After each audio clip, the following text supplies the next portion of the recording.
Guys, I have so much to tell you. This weekend was one of the best weekends of my life. Let me talk you guys through like the weekend, and then if anyone has questions about DreamCon after, I'll answer them. I ended up arriving there on Thursday. Mark and John moved my flight a day earlier because I really wanted to get time in to rehearse. I literally saw like Mark and like all of RDCWORLD1 like waiting in the hotel lobby, but I was trying to meet my friend for a quick like lunch before, so I avoided them.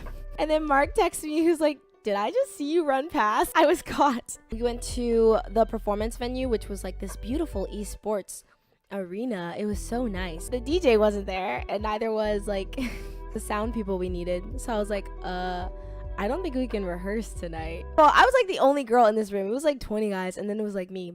And so instead of rehearsing, they started playing football. I cannot believe we moved my flight a day early for you guys to play football during my rehearsal.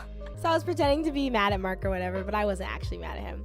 And then that night, we ended up going to like this bar, and I met the girls from Black Girls Anime that night too. They were like my crew over the weekend, so I have to check out Black Girls Anime. They're the dopest people ever. I realized like going to a convention as a guest is just so much more fun because you have access to like backstage and you get to like really talk to like the people there. If I go to like any more cons, I really want to perform so that I have a guest pass. I promise you, like when the meet and greet was happening and people were recognizing me, I was like, what is going on? I never get recognized. I got recognized once on the subway here in New York. That exact same night that we went out to the club, guys, I don't know if you should be proud of me or disappointed in me, but I blacked out. It's because I didn't eat like right before the club. And when I don't eat before I go out, guys, I like die. So I remember the last shot that I had. I think Af bought like a round of shots. I took the shot. I just remember waking up in the Black Girls Anime hotel room. Not even my own hotel room. Where am I? I was so embarrassed the next day because, first of all, this was my first time meeting any of these people. And the next day, I was in the green room and I saw them. They were like, you. And I was like, no, I'm sorry. I didn't mean to do anything. Yeah, Lil Toasty was toasted. Okay, that was day one. So day two, I had the meet and greet. And I think I was in the room with Caleb City. And when I tell y'all, there was this huge line for Caleb City and nobody was in line for me. I was literally sitting there at my little desk like, there were like at least 8 people who showed up. So if you're one of those 8 people, I just want to say I love you. Shout out to you. You really made my day. I'm sure the people in Caleb's line were kind of just looking over at me like, who is this girl? After the meet and greet, I'm pretty sure I went and got food. Oh, wait, was that the day? No, I think I remember Friday. Friday, we went to this recording studio, like, oh wait, or was that the house party night? Oh no, now I remember. Friday, they had thrown this like big house party. One of the members, I guess, accidentally leaked that there was a party at one of the panels, so then they ended up opening the house party to just everyone at the con. Big mistake. By the time I get to this house party, Ben was like organizing like a party bus over to the house. Party bus never came and picked us up, so we ended up waiting like 45 minutes for no reason. It's okay, Ben. He was stressed. By the time we got to the house party, there were cops everywhere. And it was in this like nice residential like neighborhood. They were like on the loudspeaker like telling everybody to leave. So then after that, we had a private like guest only like event at some recording studio, and yo, when I tell you this recording studio was the spot, like it was so freaking lit. It fit everyone perfectly. There was a little bit of alcohol there, but the music was jumping, the vibes were jumping. Oh, what type of alcohol? Oh, I don't know. I think I did a mixture of like red wine, vodka, and like lemon margarita mix. It tasted so bomb. Like, what is this combination? Yo, I should be a bartender. It was really just jungle juice. It tasted really good. This recording studio had like multiple rooms, so you could go to like 7 different rooms, and in one of the back rooms, one of my friends was playing the freaking bongos. The next day, I wake up. You know, I didn't drink as much as the night before. Like, obviously I blacked out Thursday, so I was smart. I was like, okay, I'm not gonna drink as much. I'm not gonna black out today. I didn't black out. I had a great time, got back to my hotel room just fine. Tell me why. I woke up and I was so hungover. I didn't have a headache, but my stomach, it's because of that mixture I made. I was so nauseous. I'm giving you guys all the tea, y'all. And like I said, I did not drink that much. I literally probably had 1 or 2 cups of something. There was a guest brunch brunch in the morning that I went to, and it was in this like beautiful garden. It was like behind the hotel. It was really pretty. I was obsessed with it. And I was like, okay, maybe if I eat, I'll feel better. So I had like a piece of watermelon, some like grilled chicken, and like some lettuce, like light stuff, something that wouldn't bother my stomach too much. I sit down at the table with a bunch of other black creators, and yo, when I tell you, I literally felt something come up out of my throat. Okay, I'll be right back, you guys. I get up, it's in my mouth. It's literally in my mouth, you guys. This is so gross. I'm like running to the bathroom that's outside and like down the hill. This is horrible. I literally just like let it out in the bushes. But it's not my fault. Everyone was too lit that weekend. And I'm like, okay, that should be everything. Like I go back, I sit down. Well, that was not the end of it. It's about time for me to get to my like meet and greet station, which was all the way in like the convention center. So I'm walking to the meet and greet area. I get there, I'm greeted by some wonderful volunteers. They sit me down, and I'm like, yo, how is everyone? The minute they leave, I run to that bathroom down the hall. Mind you, there's a long line of people waiting for this meet and greet. It was like me and Berlizzi in the room at this time. It was me and Berlizzi. So Berlizzi had his line over here, and then I had just people like trickling in. After that last time I peeked, I was like, okay, that was definitely the rest of it, because my energy went up. So then I'm running around the con. I'm like, oh, where is everybody? I want to hang out, because I didn't have nothing to do. Oh, I went to the back and forth. RDC World had like a back and forth where they were doing anime debates, and I love anime debates. I really do. Not in a toxic way, but I just love hearing people's unpopular opinions. And then after that, I went back to my hotel room because I wanted to brush my teeth, because that was Saturday and that was the night of our performance. So, you know, I was like very nervous. The night of the performance, Keats did it, who you guys were asking about, actually did a food run. So I was like, oh, my Lord and Savior, because Lord knows I had not been eating any type of dinner. I wore this top in like a pink skirt and these really cute pink heels. I was feeling so nervous before I even told Mark that. I was like, I'm so nervous. Oh, before my performance, I went to go see Keats and like Af and like Minicon and all them like go rap, because they were having a rap battle in the hotel. This rap concert was so live, like, oh my gosh. We finally get to the stage for the performance, and I'm super nervous, but my mind goes into like actor performance mode. So I start coordinating with the sound guy, find out that the DJ does not know our set at all. So I had to have the DJ download our songs, and then I had to coordinate with the sound guys to make sure that the monitor levels were still matched.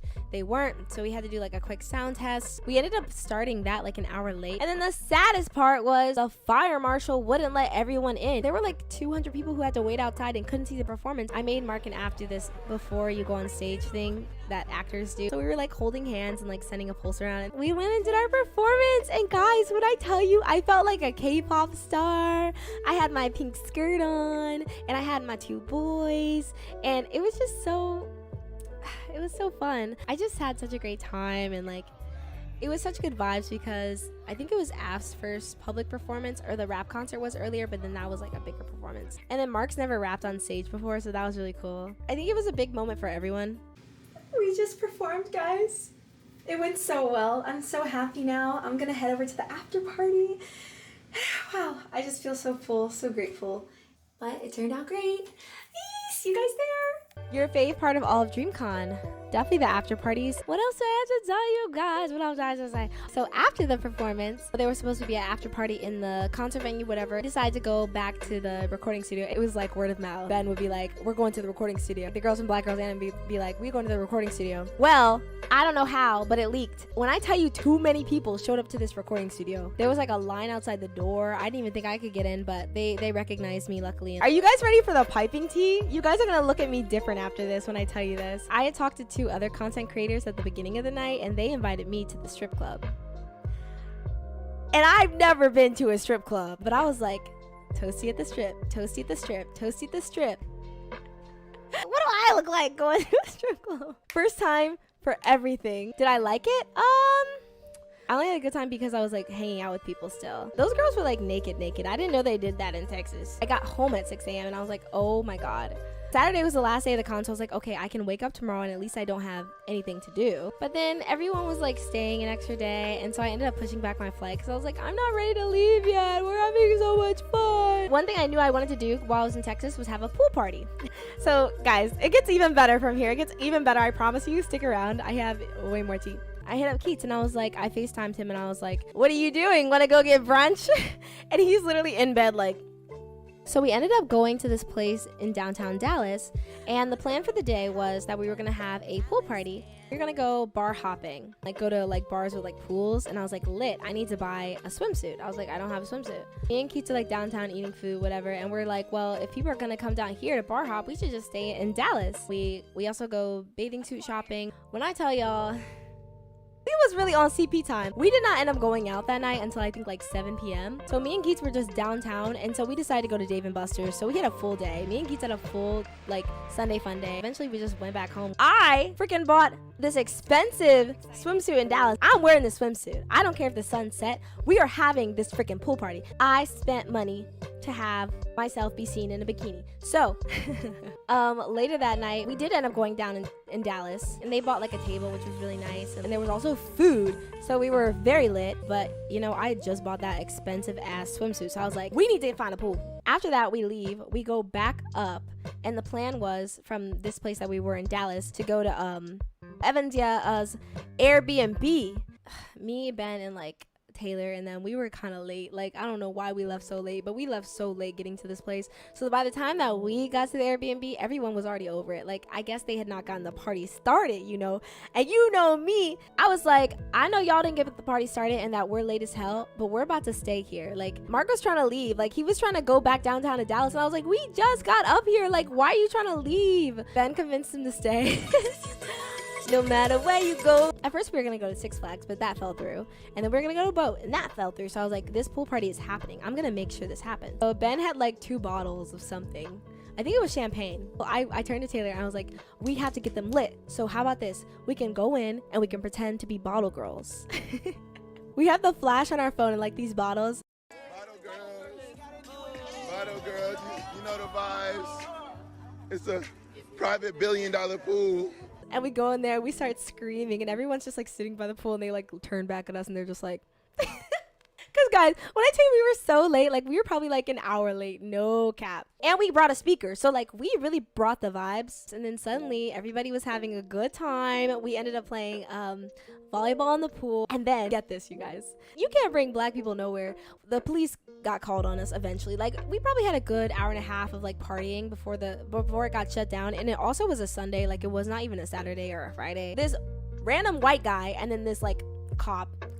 The cop didn't even say anything. It was this white guy who lived here, and he was like, all right, time for everyone to go home. And I was like, okay, Jonathan. One of the girls who owned the Airbnb started grabbing everyone's stuff. I don't know if she panicked or what, but she started taking phones. She started taking shirts, like, and then everyone was looking for their phones. Everyone was looking for their clothes. I couldn't find my shirt. I was like, does anyone have my shirt? Everyone at this point thought somebody had like swipe phones. So we was over here freaking out, thinking somebody was over here stealing phones, when really she was just trying to be helpful. Eventually got my shirt back. Other people got their phones back. Taylor and Ben gave us a ride back to the hotel room. After that, we had the best time listening to Naruto openings in Ben's hotel room. It was just a great time overall. Then I woke up the next morning, and by the next day I was kind of just like, yeah, it's time for me to go. The next morning, like, I am hungover again. To conclude, I'm waiting in the lobby. Mark's down there. I look freaking crazy. I low-key don't want him to talk to me because I'm like, I look effed up. And I headed back to the airport, and our cab driver was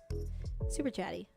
Once I got back, the response from DreamCon was just very overwhelming. It made me so emotional because I was like, that was such a great experience. I did vlog it, Caleb. I did vlog it. The vlog is coming. Anyway, I love you guys, and I will talk to you so soon. It's been real, you guys. I love you so much. Come to the IG live later. Anyway, I'll see you later. Bye.